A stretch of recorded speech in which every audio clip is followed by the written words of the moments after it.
हजरत सुलेमान अलैहिस्सलाम अल्लाह के नेक बंदे और बादशाह थे। हजरत सुलेमान अलैहिस्सलाम को अल्लाह ताला ने जानवरों और परिंदों से बातें करने का इल्म अता फरमाया हुआ था। आप अलैहिस्सलाम न सिर्फ जानवरों, परिंदों, दरिंदों और चुनतियों और तमाम मखलूकात की जुबान समझते थे और उनसे उन्हीं की जुबान में बातें किया करते थे। हजरत सुलेमान अलैहिस्सलाम जिन्नों और इंसानों, परिंदों और दरिंदों का अजीमो शान लश्कर लेकर कहीं तशरीफ ले जा रहे थे।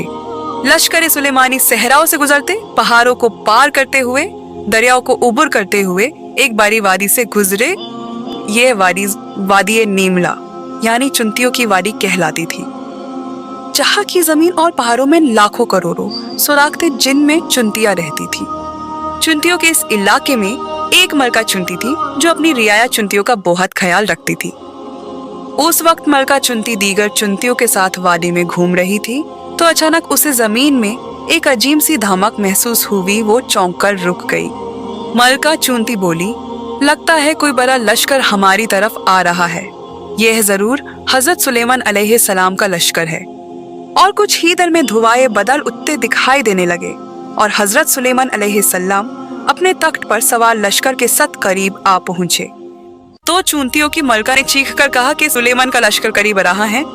मैं हुक्म देती हूँ कि तमाम चुनतियाँ अपने बिलों में चली जाए।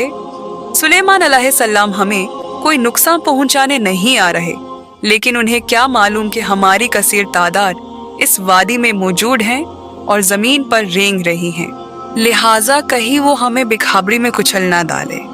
हजरत सुलेमान अलैहिस्सलाम 3 या 4 मील की दूरी पे थे, पर मलका चुनती की आवाज उन तक पहुंच गई थी। वो मुस्कराए और मलका चुनती की तारीफ करते हुए फरमाए, बेशक एक बादशाह को अपनी रियाया की हिफाजत का ख्याल इसी तरह रखना चाहिए जिस तरह ये मलका चुनती ने किया है। फिर हजरत सुलेमान अलैहिस्सलाम ने दुआ की, ऐ मेरे रब, मुझे तौफीक देके मैं इन नेमतों का शुक्र बजा लाओ जो तूने मुझ पर इनाम की हैं, और ऐसे अमाल करता रहूं जिससे तू खुश और राजी रहे।